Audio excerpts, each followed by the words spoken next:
우리 교회는 2달에 한 번씩 성찬식을 행하고 있습니다. 그래서 성찬식 때만큼은 이것이 어떤 의미인지 함께 또 묵상하며 또 성경의 다른 말씀들과 함께 연결시키며 듣고 있습니다.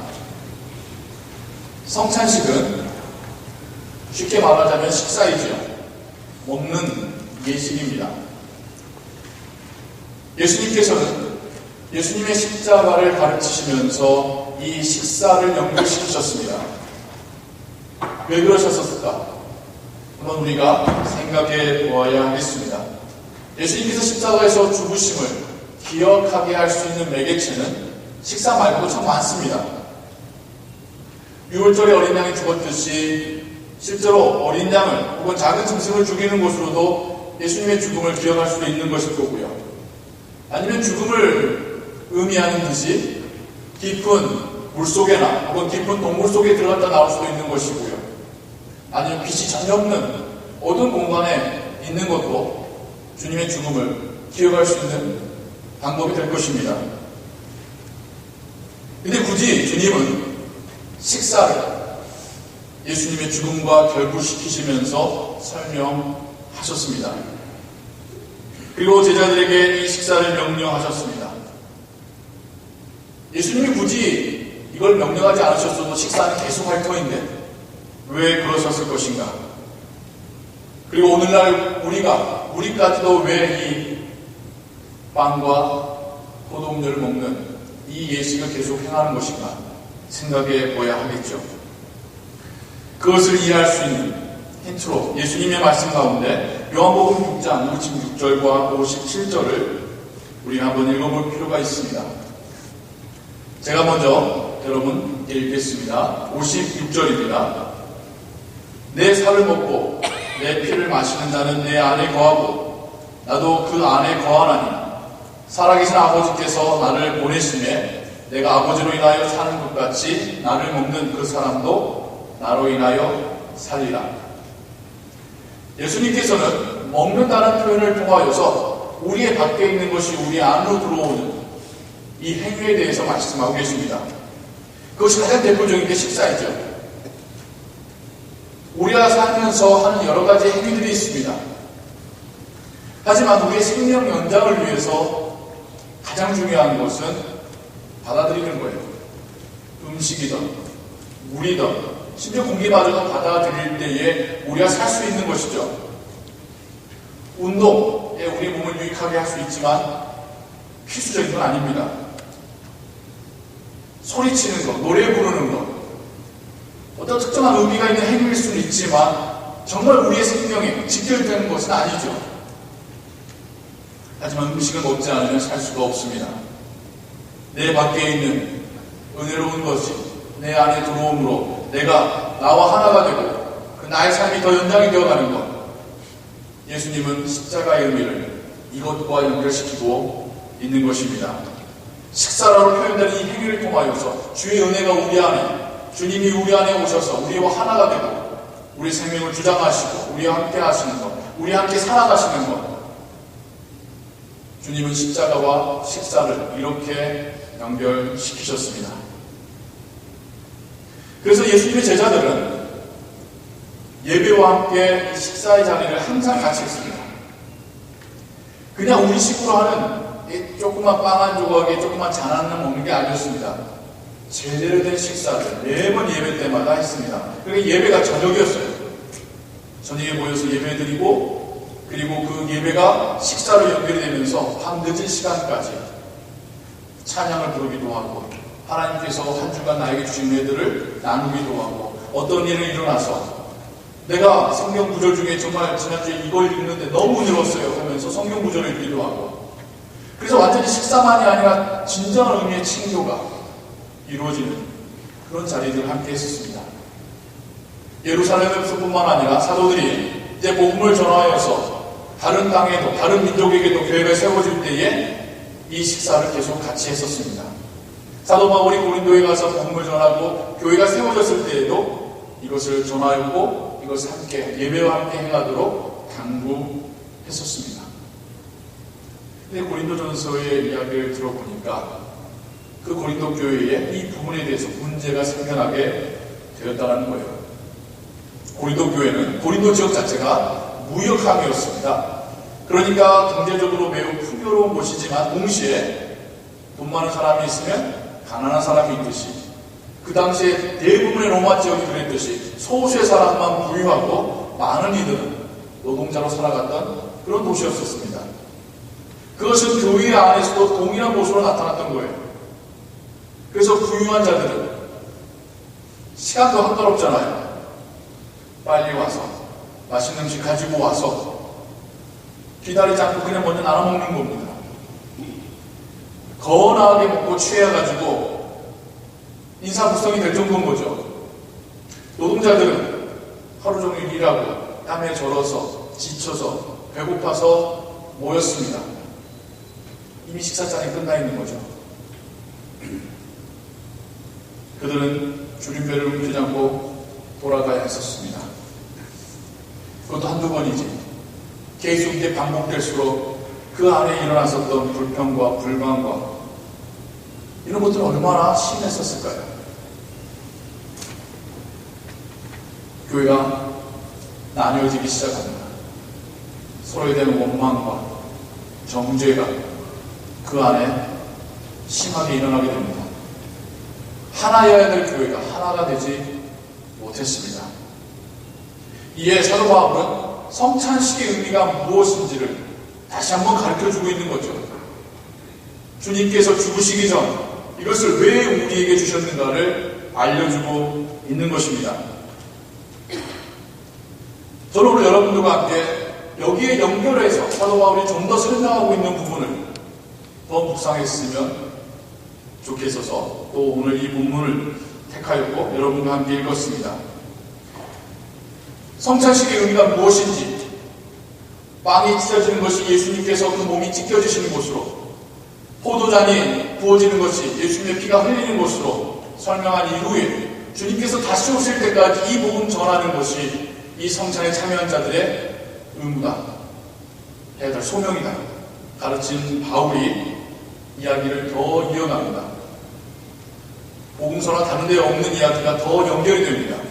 27절부터 제가 대표해서 읽겠습니다. 그러므로 누구든지 주의 떡이나 잔을 합당하지 않게 먹고 마시는 자는 주의 몸과 피에 대하여 죄를 짓는 것이니라. 고린도전서에 있는 특별한 성찬식에 대한 해석입니다. 27절 다시 볼까요? 합당하지 않게 먹는다는 말이 무엇일까? 우선 긴장되잖아요. 아니 성찬식을 잘못하면 죄 짓는다는 건 아닙니까? 긴장이 되잖아요. 합당하지 않게, 영어로는 unworthy manner, 가치 없는 방법으로 먹는 것이 주님의 몸과 피를 욕되게 하는 것이다. 죄 짓는 것이다. 이어서 또 이렇게 말합니다. 사람이 자기를 살피고 그 후에야 이 떡을 먹고 이 잔을 마실지니 examine themselves. 자기 자신을 먼저 살펴본 다음에 먹어야지. 그렇지 않고 먹는 것이 unworthy, 올바르지 않고 합당하지 않은 방법으로 주의 만찬을 접하는다는 거죠. 계속 보겠습니다. 주의 몸을 분별하지 못하고 먹고 마시는 자는 자기의 죄를 먹고 마시는 것입니다. without recognizing. 주 예수 그리스도의 몸에 대하여서 인식하지 않고 성찬을 대하는 것, 그냥 말 그대로 음식으로 먹는 것, 배불리고 먹는 것, 취하려고 마시고 있다면 예수님의 몸과 피를 욕되게 하고 있다는 것이죠. 그 다음에 이렇게 말합니다. 그러므로 너희 중에 약한 자와 병든 자와 그리고 잠자는 자도 적지 아니한도다. 참 이 부분이 해석하기 어렵습니다. 조심스럽습니다. 피지컬리 육체적으로 이해해서 성찬식을 잘못 대하면 약해지고 아파지고 심지어 잠잔다는 표현은 성경에서 죽음을 의미합니다. 성찬식 잘못 참석하면 죽을 수 있다는 것일까? 물론 고린도 교회 안에 올바르지 않은 신앙으로 인하여 하나님께 정죄받고 또는 하나님의 그 경고의 사인을 받는 사람들도 있었을 것입니다. 하지만 우리가 이것을 피지컬리하게만 이해할 것이 아니라 우리 영적인 상태로, 영적인 건강으로 이해한다면, 그리스도가 우리에게 죽으셨다고 하는 그 복음의 의미를 온전히 이해하지 못한 채 신앙생활하고 있다면 신앙이 약해지는 거죠. 약해지다 못해 병이 나는 거죠. 은혜가 없어지는 거죠. 교회에 오는 것, 하나님 예배하는 것, 하나님 외에 일하는 것이 별로 하고 싶지도 않고 꺼려지게 되는 거죠. 그리고 마침내 우리의 영혼이 죽듯이, 신앙이 죽듯이 하나님을 떠나게 될 것이라고 합니다. 어찌 보면 우리 영적인 건강에 대한 이야기일 수도 있습니다. 근데 그것을 사도 바울이 무엇과 연결시키냐면 하나님과 하나 되는 것뿐만 아니라 우리의 이웃과 하나 될 때에, 그거 어떻게 표현됐냐고요? 기다리고 같이 식사하는, 서로를 배려하는 그 모습으로 하나가 될 때에 복음의 의미가 참된 의미로 우리에게 다가오는 것인데, 그러하지 못하고 주님이 왜 죽으셨는지도 알지 못하고 기억하지 않고 주님께서 구원하신 그 옆 사람들을, 내 이웃들을 사랑하지 않는다면 그의 영적인 건강은 약해지고 병이 나고 하나님을 떠나게 될 것이라고 하는 사도 바울의 엄중한 경고가 성찬식과 함께 적혀져 있습니다. 성만찬은 하나됨의 식사입니다. 첫째로는 하나님과 우리가 하나 되는 것이죠. 주님이 우리 위해 죽어주셨다라고 하는 상징 아닙니까? 그것을 지금 내가 우리 안으로 받아들이고 있지 않습니까? 주님을 받아들이시 우리가 이것을 먹는 것이죠. 다음으로 이웃과 우리 옆 사람과 교우들과 하나 되는 식사입니다. 한 덩어리의 빵을 쪼개면서 우리가 한 공동체이죠. 한 포도송이에서 난 그 포도잔을 함께 나눠 먹듯이 우리가 한 가족임을 고백하는 시간입니다. 주님의 하나된 몸에 우리가 함께 속했음을 고백하는 시간이기도 하는 것입니다. 그래서 이 만찬을, 이 빵 조각을, 이 잔을 대할 때에 나 혼자 구원받았다는 것을 경험하고 고백하는 시간이 아니라 우리가 함께 주의 몸된 교회 되었다는 것을 고백하는 시간입니다. 우리 옆 사람이 얼마나 중요한지 몰라요. 우리가 하나님을 사랑하고 섬긴다는 것, 그 사람을 섬김으로, 그 사람을 사랑함으로, 그 사람뿐만 아니라 저 교회 밖에 있는 아직도 하나님 알지 못하는 자들을 사랑하고 섬김으로 우리가 하나님을 섬기는 것이기 때문입니다. 진정한 의미를 깨닫지 못하고 대하는 성찬이 오히려 우리 신앙을 약하게 하듯이, 심지어 약해지고 병이 나고 쓰러지기까지 할 수 있다고 말했듯이 우리 이것을 반대로도 이해해 볼 수가 있습니다. 십자가의 의미를 바로 깨닫고 빵을 집으면서 주님 나를 위해 살이 찢기셨구나, 붉은 잔을 집으면서 주님 나를 위해 피 흘리셨구나, 우리가 함께 나눠 먹는 이 모습을 보면서 우리가 함께 교회구나 고백하는 것, 다른 사람에 대해 사랑하고 섬기고 이해하는 것, 그러할 때 우리 가운데 우리의 영적인 건강이 회복되어지고 하나님과 더 친밀해지고 하나님의 나라를 더 확신하게 되는 은혜가 우리에게 있을 줄로 믿습니다.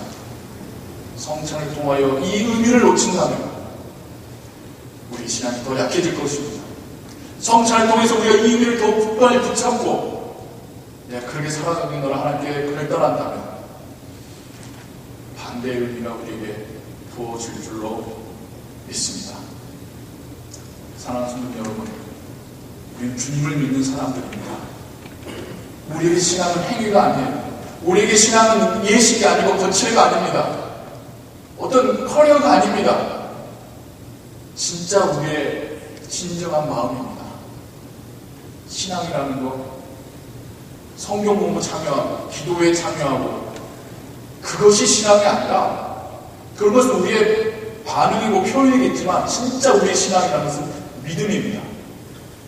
하나님 나를 위해서 예수 그리스도 보내셨고 그분이 나를 대신해서 내가 당해야 될 고난 당하셨다라는 것, 이제 그분이 우리를 위하여 하나님 나라를 예비하셨다고 하는 그 믿음, 이것이 신앙입니다.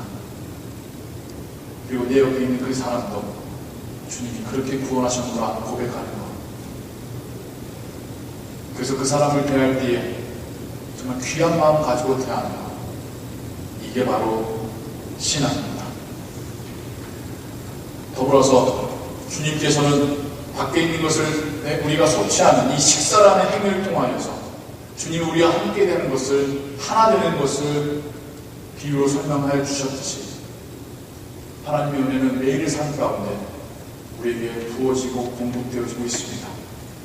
우리의 매일이 예배이고 우리가 매일 하는 그 삶의 모습들이 주의 은혜가 공급받아지는, 주의 은혜가 공급되어지는 성찬의 은혜임을 믿고 고백하시길 주님의 이름으로 축원합니다.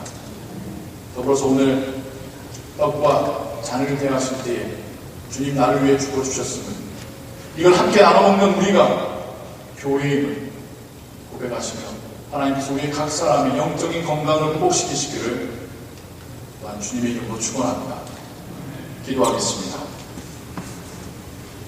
하나님 아버지, 주님이 우리를 위하여 죽으셨음을 고백합니다. 믿습니다. 그래서 지금 우리가 살고 있으며 그러기에 우리가 하나님의 나라에 영원한 삶을 살 수 있습니다.